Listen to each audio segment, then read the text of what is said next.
Buenos días, muchachos, de nueva cuenta, bienvenidos, buenos días para todos. Vamos a iniciar con la sesión del día de hoy.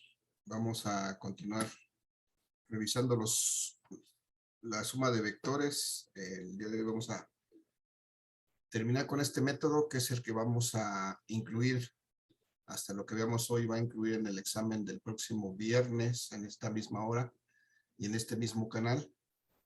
Entonces, pues vamos a darle antes. Si no tienen alguna otra duda, pregunta o comentario antes de iniciar, vamos a pasar a eso, muchachos. ¿Alguien quiere expresar algo?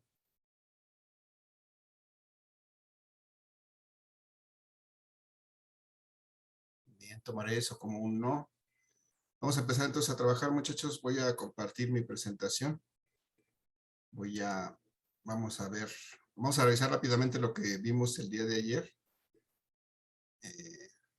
La última parte del día de ayer.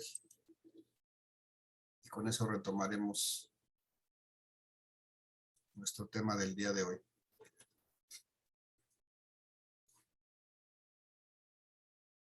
Registremos aquí entonces nuestra presentación. Estábamos hablando el día de ayer de los vectores, veíamos para qué nos van a servir y veíamos que la suma de estos vectores es la operación más común, más interesante y que vamos a utilizar más continuamente durante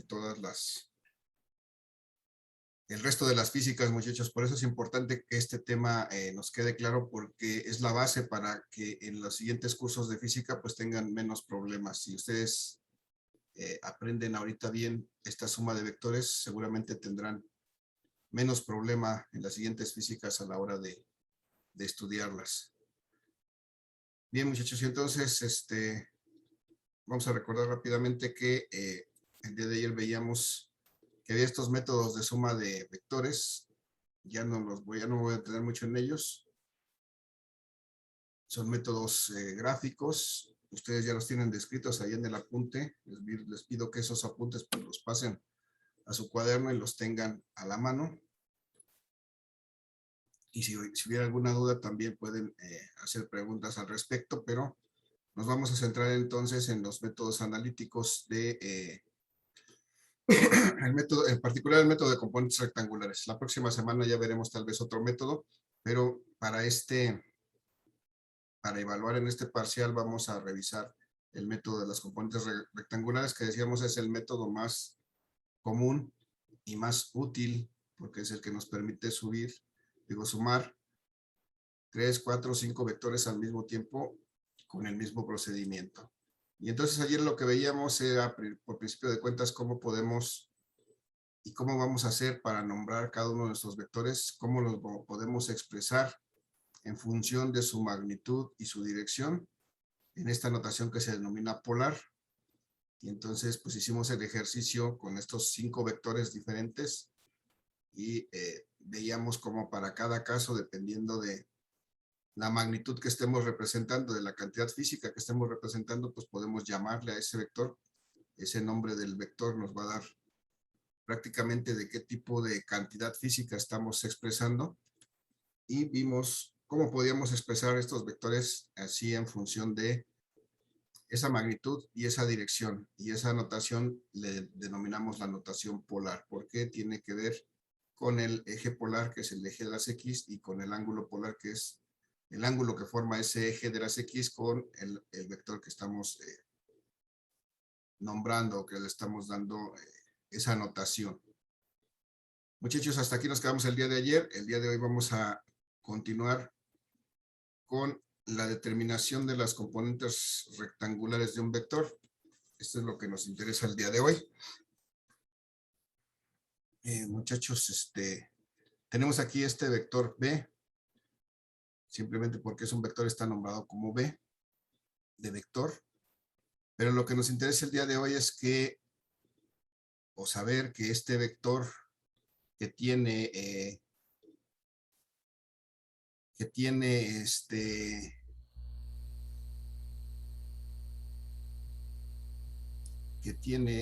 alguien se tiene que salir y regresar, no están pidiendo permiso, muchachos. Si tienen problemas con su audio, con lo que sea, desconéctense y vuélvanse a conectar sin problema.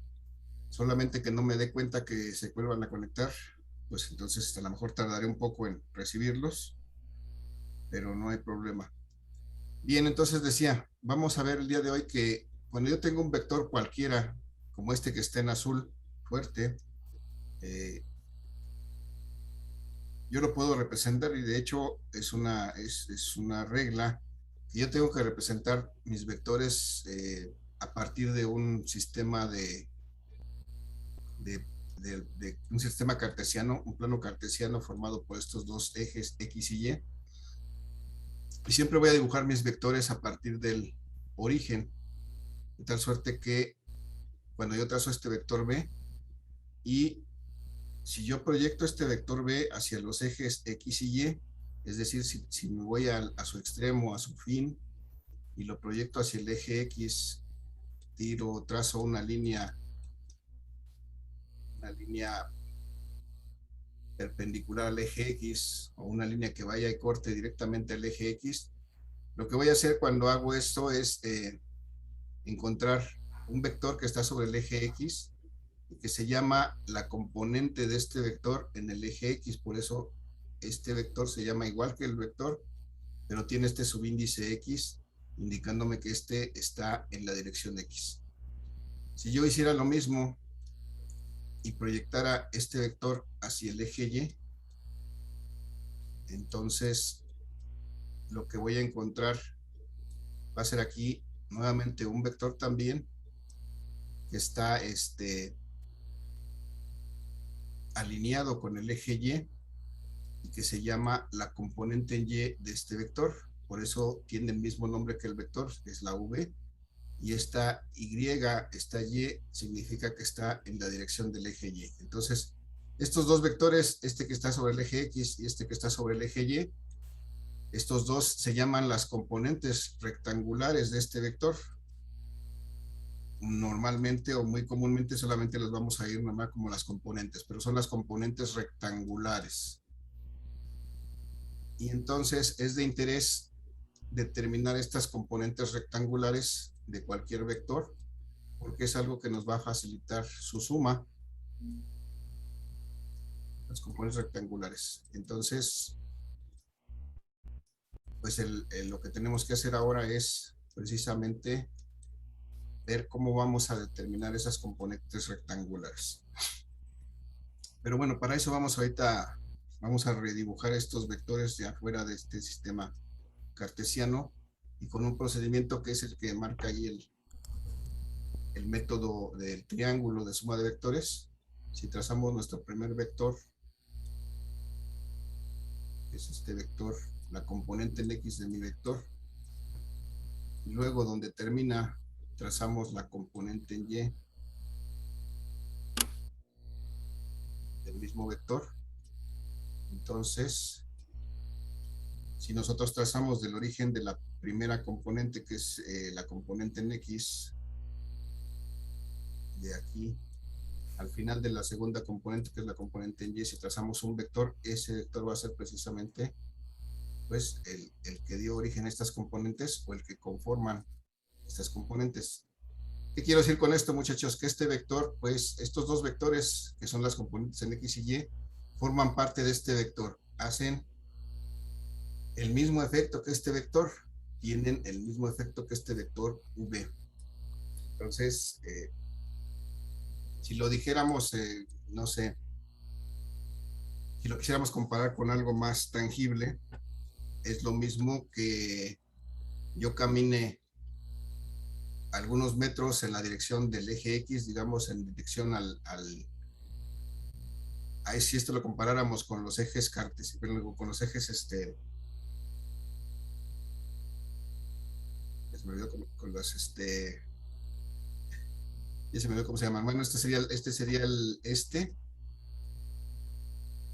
el norte, este sería el sur, este sería el oeste. Entonces, si caminamos en dirección este una cierta cantidad de metros y luego caminamos en dirección norte una cierta cantidad de metros, vamos a llegar a este punto. Y va a ser lo mismo que si caminamos directamente desde un punto hasta llegar a este mismo punto. Ese es el significado físico, muchachos. Si yo tengo un vector, lo puedo descomponer en dos vectores en la dirección de los ejes que me van a hacer el mismo efecto que el primer vector. Y entonces este vector, como todos los vectores, pues tiene una cierta inclinación con respecto al eje X. Vamos a llamarle a esa inclinación un ángulo teta. Y entonces ese sería el mismo ángulo teta que tengo aquí. Y entonces con estos datos vamos a poder determinar estas componentes de los vectores.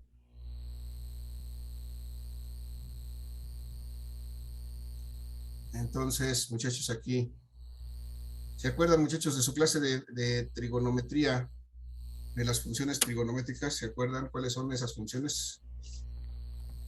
Díganme. Muchachos, ¿se acuerdan de las funciones trigonométricas? ¿Alguien? Seno, coseno y tangente. Seno, coseno y tangente, muy bien. Esas son las funciones básicas y después vendrían sus contrapartes. El seno de un ángulo tiene una definición, el coseno de un ángulo tiene otra definición y la tangente de un ángulo tiene otra definición. Muy bien. Esas son las tres básicas, el seno, el coseno y la tangente de un ángulo. Y bueno, ¿cuál es la definición? ¿Cómo se expresan estos seno, coseno y tangente? Pues para empezar, el seno. ¿A qué es igual el seno de un ángulo? ¿Cómo lo puedo calcular o determinar? Cateto opuesto sobre la hipotenusa. El cateto opuesto sobre la hipotenusa, muy bien. Cateto opuesto sobre la hipotenusa. ¿Y el coseno? Cateto adyacente sobre hipotenusa. Muy bien, cateto adyacente sobre hipotenusa. ¿Y la tangente? Cateto opuesto sobre cateto adyacente. Perfecto, cateto opuesto sobre cateto adyacente. Entonces eso es importante. Ahorita vamos a ver que eso nos va a permitir determinar estas componentes rectangulares de este vector, porque si nosotros observamos este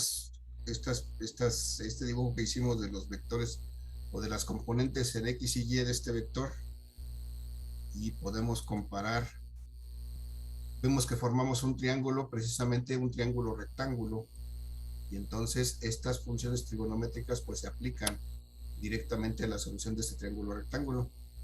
Entonces, muchachos, de este triángulo rectángulo, si este es el ángulo que me interesa determinar, ¿cuál sería la componente, el cateto opuesto de este triángulo rectángulo? El vector Y. Vector Y, muy bien, este sería el cateto opuesto. Consecuentemente, este sería el cateto adyacente y desde luego el mismo vector B sería la hipotenusa. Entonces, si traducimos esto, si cambiamos la notación, podríamos decir que el seno del ángulo, el seno del ángulo teta va a ser igual al cateto opuesto. Para mi caso, el cateto opuesto es BY, la componente en Y de este vector. Y la hipotenusa es B, el vector mismo, el tamaño del vector mismo. Estamos hablando aquí de las magnitudes. Y entonces, como mi interés es determinar cuánto vale esta componente en Y, yo la puedo despejar de esta ecuación. Si la paso para acá, esta V, me queda que B por el seno del ángulo teta, pues va a ser igual exactamente a mi componente en Y. Es precisamente lo que quiero, lo que estoy buscando. Entonces, nada más voy a ordenar esto. Voy a escribir de Y, componente en Y, los voy a cambiar de posición solamente. Va a ser igual a la magnitud del vector B por el seno del ángulo teta. Y esta es la forma que voy a utilizar, la ecuación que voy a utilizar para poder determinar la componente en Y de este vector, o de cualquier vector más bien. Simplemente lo que voy a hacer para determinar la componente es multiplicar la magnitud del vector. Todo esto es B. Todo esto es la magnitud del vector B. Multiplicar esa magnitud por el seno del ángulo que forma con respecto a la horizontal, este ángulo teta. Y entonces con eso podré calcular sin ningún problema esta componente en Y del vector. De la misma manera, pues se hace para determinar la componente en X de este vector. Si de aquí, de esta definición del coseno del ángulo teta, yo digamos que le cambia la notación que tenemos en este triángulo, esto va a ser igual, el cateto adyacente va a ser mi vector, la componente de mi vector en X, y si la divido, la componente de mi vector en X, mi Bx, entre la hipotenusa, que es la magnitud del vector B, y si lo despejo, voy a pasar para acá a la B, me queda que la magnitud del vector B por el coseno del ángulo θ va a ser igual exactamente a mi componente del vector en X. Bueno, ese es el resultado interesante porque si queremos calcular la componente en X de un vector, pues esa va a ser igual a el producto de la magnitud del vector B por el seno del ángulo que ese vector B forma con el eje X, este ángulo θ. Y ahí tenemos la ecuación que me permite calcular la componente en X de este vector B. Y bueno, de la tangente, Pues sí, Yo tengo una ya duda. coseno, ¿no?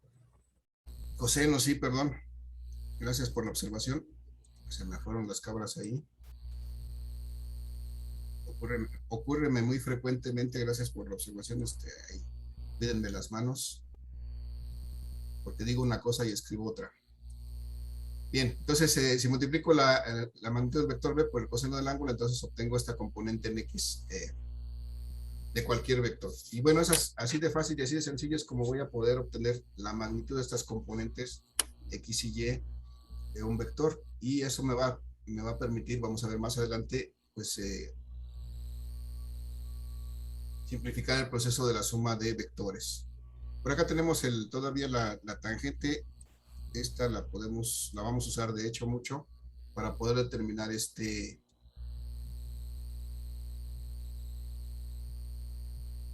ángulo.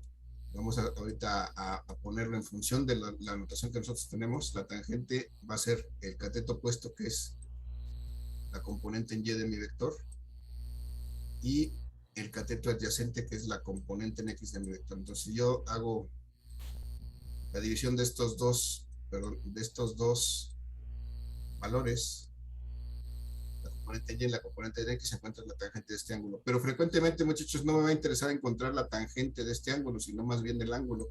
¿Alguien sabe cómo puedo sacar de ahí este ángulo? ¿A qué será igual este ángulo θ de esta expresión?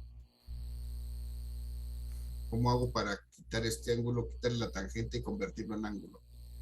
¿Alguien sabe, se acuerda? La tangente pasa dividiendo. La tangente pasa dividiendo. Pudiera ser si es que la tangente fuera un algo que está multiplicando al ángulo θ, pero no. Aquí en este caso la tangente tiene... Ya me acordé de eso. Sí, Pasa con su acción opuesta, que sería el arco tangente. muy bien, la cotangente, o sería la función inversa de una función trigonométrica, es el arco tangente, el arco coseno, o el arco seno. En este caso la tangente sería el arco tangente, y el arco tangente ya a lo mejor ya no es muy utilizado, pero nosotros podemos ver y tenemos de hecho en nuestras calculadoras esto, la tangente a la -1, por ejemplo, y esta es la función inversa a la tangente. Si nosotros queremos sacar el ángulo, lo que tenemos que hacer es la tangente a la -1, o el arco cuya tangente vale una cierta cantidad, que es esta misma cantidad que está aquí. O sea, tendremos que hacer la relación entre la componente en Y y la componente en X. Pero, bueno, vamos a complementar esto ya en forma real, y lo vamos a aplicar de esta manera. Tendría que ser el valor absoluto de esta división, para que aquí nos dé como resultado un ángulo positivo. Ahorita vamos a ver la aplicación de esto ya en forma práctica. Ahorita nada más quiero definir esta ecuación que nos es interesante, que vamos a estar utilizando muy frecuentemente para determinar el tamaño de ese ángulo que forma nuestro vector, o a partir de él, a partir de las componentes, poder determinar ese ángulo de este vector B.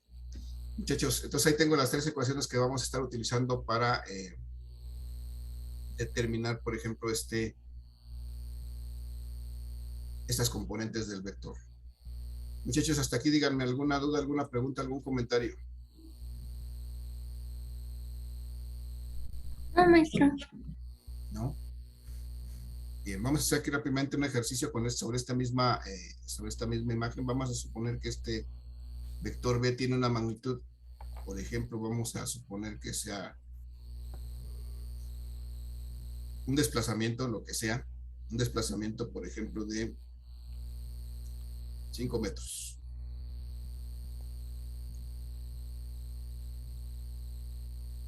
Y que el ángulo que forma este desplazamiento con respecto al eje X es de 30 grados.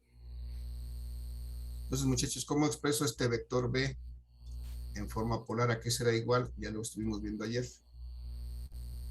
5 metros. Ajá. ¿Qué más? Con una dirección de 30 grados. 30 grados. Bien, con una dirección de 30 grados, con un ángulo de 30 grados. Perfecto, ahí está mi representación polar de este vector B. Y ahora lo que me interesa es determinar cuánto valen estas componentes X y Y, esta BX y esta BY de este vector. O sea, yo quiero saber cuánto vale esta componente en X del vector B. ¿Qué tengo que hacer? Pues tengo que multiplicar su magnitud de ese vector B por el coseno del ángulo que forma con respecto a al eje X. En este caso, la magnitud de este vector B pues es esta, de 5 metros, por el coseno de 30 grados, que es el ángulo que forma con respecto al eje X.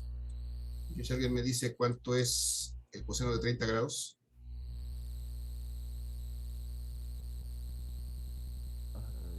¿4 grados? No, el coseno de 30 grados, ¿cuánto vale? Es un decimal. 0.86. 0.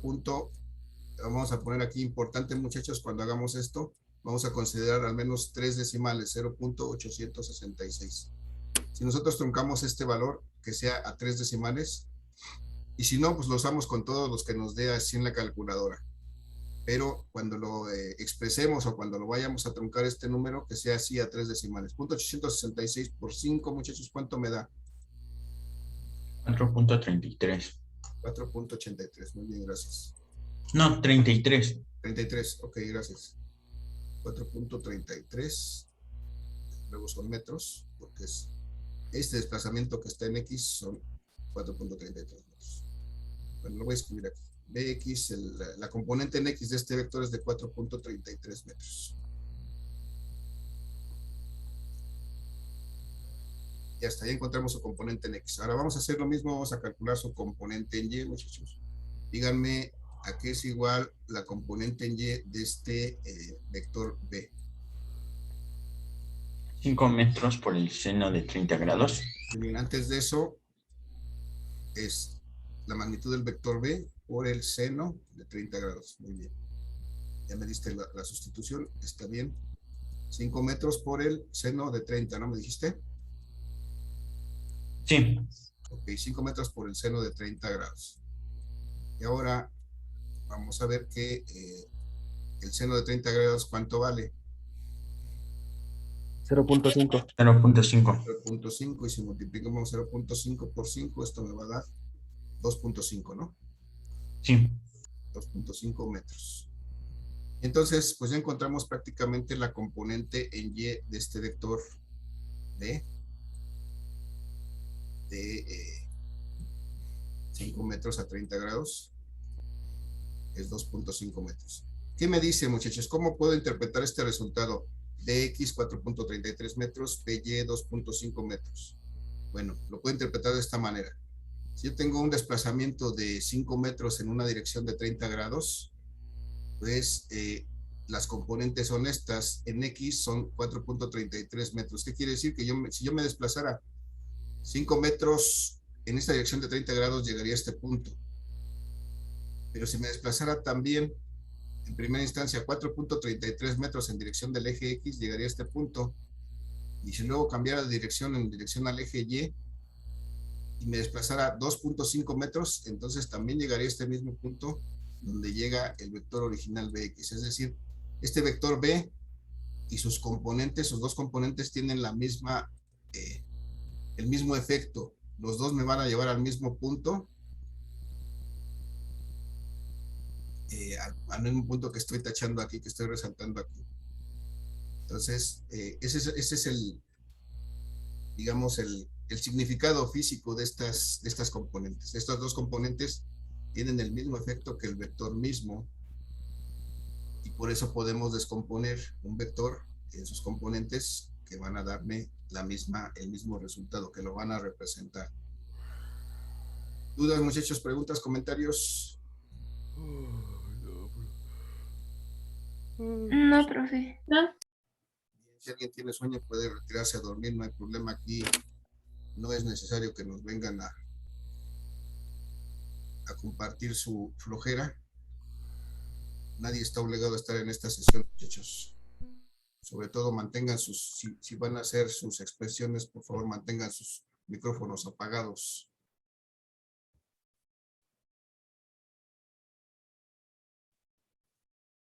Muchachos, dudas, preguntas, comentarios. Ninguna. Bien, gracias. Vamos entonces, muchachos, a seguir. Vamos a hacer un ejercicio a continuación. Vamos a ver cómo podemos aplicar esto ya en la práctica, en la vida real, y cómo es que nos es útil utilizar los vectores para, pues para encontrar resultados prácticos en la vida real. Tengo aquí, muchachos, un mapa que me bajé de haber sido de Maps.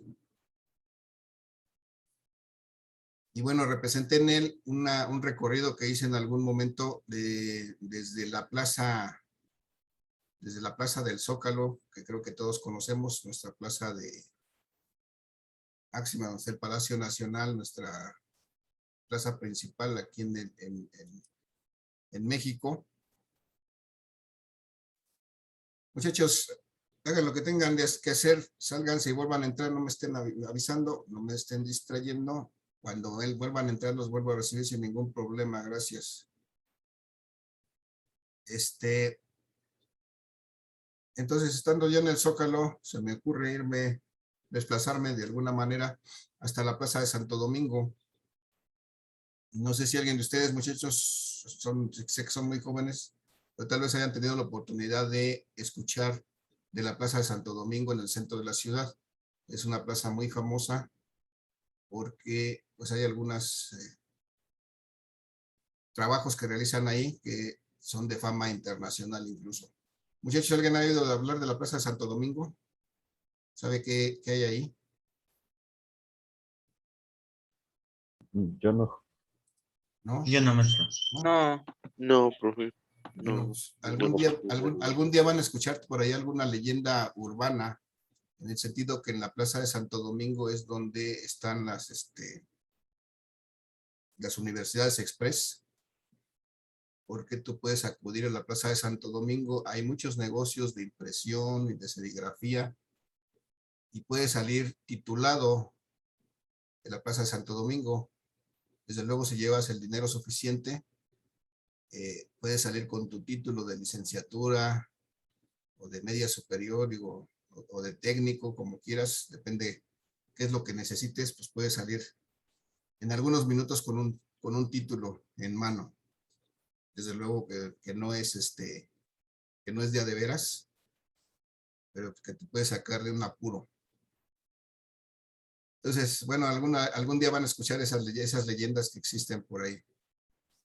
Y entonces me caminé para ir del Zócalo a esta Plaza de Santo Domingo, me caminé 500 metros en esta dirección, que sería prácticamente la dirección norte, caminé hacia el norte de la ciudad y llegué a la Plaza de Santo Domingo.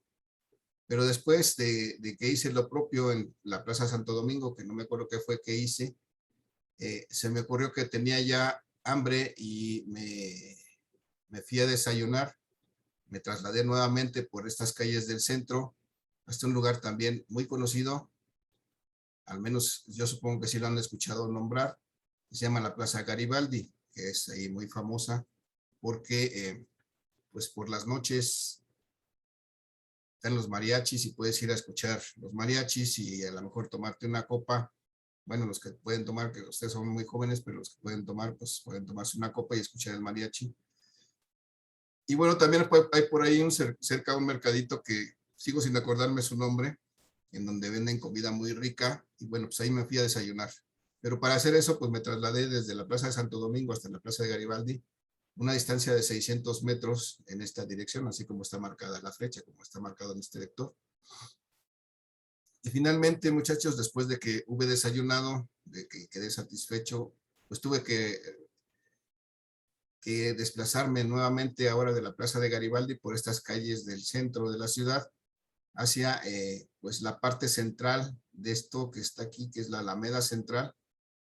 Yo supongo que también la conocen. Bueno, ya les pregunté si conoce a alguien Garibaldi, muchachos. ¿Sí conocen Garibaldi?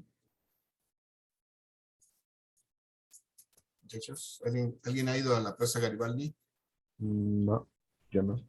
A ver, ¿Alguien no. ha pasado por No. ahí? ¿No? Muchachos, les hace falta mucho barrio, les hace falta ver más box. Bien, bueno, cuando tengan oportunidad, dense, al menos como cultura general, es importante conocer todos estos lugares. Cuando tengan oportunidad, a lo mejor ahorita por la pandemia no, pero cuando tengan oportunidad, aventúrense a conocer por ahí. Desde luego, les recomiendo que lo hagan de día, no lo hagan de noche. Y bueno, me voy de Garibaldi hasta el centro de la Alameda Central. Supongo que sí conocen la Alameda Central, es ahí donde está el Palacio de Bellas Artes. ¿Alguien la conoce la Alameda Central? Sí. Sí. Y ya. Es más conocida, pero bueno, también los invito a que la conozcan. Está muy bien arreglada a últimas fechas. Entonces, finalmente lo que me interesa, muchachos, es que hice todo este recorrido y finalmente llegué al Palacio de Bellas Artes. Digo, a la Alameda Central, pero si no hubiera sido el caso que hubiera tenido que hacer alguna cosa en Santo Domingo y después me hubiera tenido que ir a desayunar a Garibaldi y simplemente me hubiera interesado llegar directamente desde el Zócalo de la ciudad hasta la Alameda Central, lo único que tendría que haber hecho es esto, trasladarme desde el Zócalo en línea recta. Bueno, en línea recta es un decir porque no hay calles que lleguen en forma recta hasta allá. Pero bueno, yo aquí podría representar lo que me tendría que trasladar desde el Zócalo hasta este mismo punto que es la Alameda Central. Y a eso le podría yo llamar el desplazamiento que al final voy a tener que hacer, un desplazamiento resultante. Entonces resulta, muchachos, que si yo sumo mis desplazamientos, los 500 metros que me desplacé hacia Santo Domingo y luego los 600 metros que me desplacé hacia Garibaldi y luego los 800 metros que me desplacé hasta la Alameda Central, pues pueden ser sustituidos por este desplazamiento que acabo de dibujar en rojo, un desplazamiento en línea recta desde el Zócalo hasta la Alameda Central. Entonces vamos a ver que si nosotros podemos sumar estos tres vectores, pues vamos a llegar a determinar precisamente cuál es este desplazamiento resultante. ¿Cuánto tendría que desplazarme si lo hiciera en línea recta? Pero bueno, para eso vamos a hacer paso por paso el proceso para determinar esta suma de los desplazamientos para llegar precisamente a determinar este desplazamiento resultante. Muchachos, después de toda esta truculenta historia que les acabo de contar, ¿alguna duda, alguna pregunta, algún comentario? No. No. Entonces vamos poniendo las bases para poder sumar estos vectores. Lo primero que tengo que hacer es colocar cada uno de mis vectores dentro de un sistema de referencia, un eje cartesiano X y Y, y hacer coincidir su